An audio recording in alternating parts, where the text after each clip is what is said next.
Psalm 119:30 says, I have chosen to be faithful. I have determined to live by your regulations. Now listen to what the Apostle Paul says in Romans 7.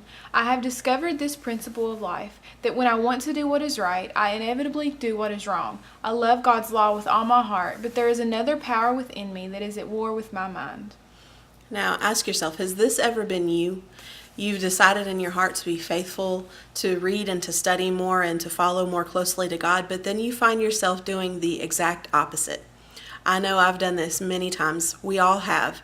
And just like the Apostle Paul said, I have discovered a principle of life, and that is that God has a plan for every one of us, and the enemy has an equally powerful plan of destruction.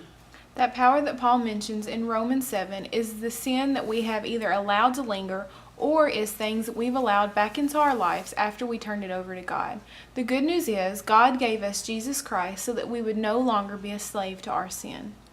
Once we've determined in our hearts to live full out for Christ, there will be opposition from the enemy.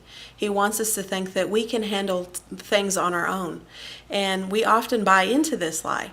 But once we have become aware of his schemes, if we will draw closer to God, then we can overcome him.